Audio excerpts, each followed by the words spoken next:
Hi, this is Brohen.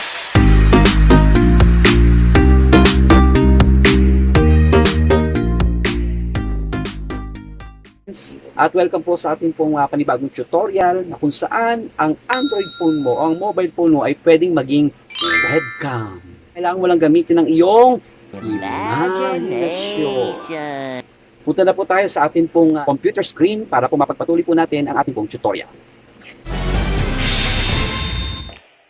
Hello, hi at welcome po sa aking pong computer screen at nandito po tayo para i-discuss kung paano gawing webcam ang inyong pong Android phone or mobile phone.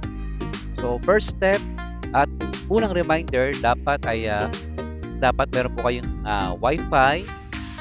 So huwag po kayong mag-alala sa lahat ng walang Wi-Fi, pwede pa rin naman pong gawin yon sa pamagitan ng USB cable. I'll be making that tutorial sa susunod na lamang po para po ma-discuss po natin ng maayos. For now, para po sa mga may wireless connection or Wi-Fi, una sa lahat ay open nyo po ng inyong pong browser. So pagka-open po ng inyong pong browser, i-type nyo lamang po itong website na ito, itong link. Yung link po niyan ay nakalagay po sa aking pong description. Paki-check na lamang po.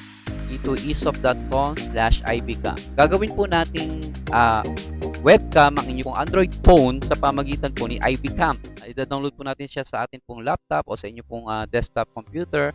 Download nyo po for Windows. Pag na-click nyo na po yan at na-download nyo na po yung files, i-install nyo na lamang po. Pagka-install nyo po, dahil meron na po ako, i-open po natin. Ito po yung logo po ni ibcam. O-open po natin. Ayan.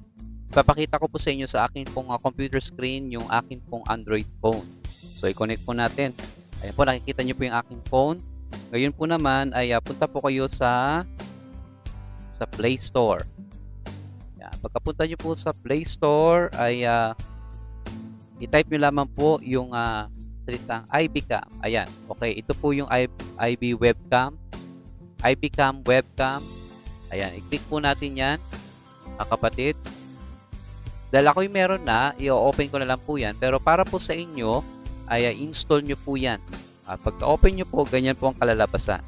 So, magsa-search po siya ng kanya pong connection.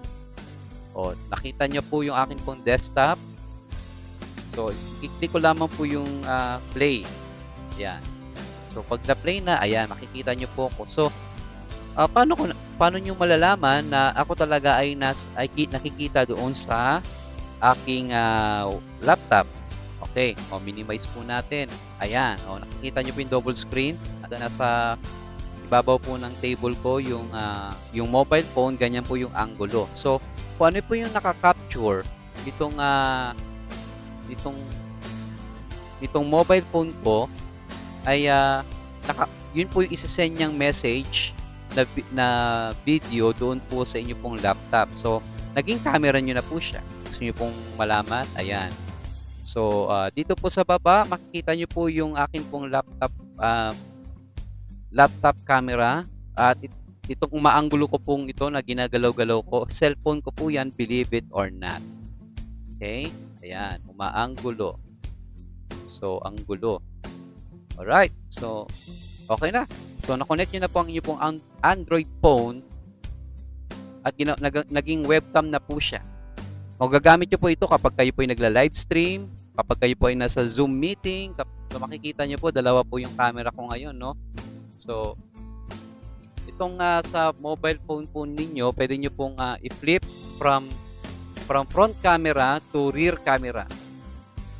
Ayan.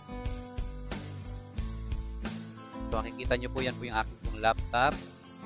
O, i-on nyo po yung flash, pwede yan.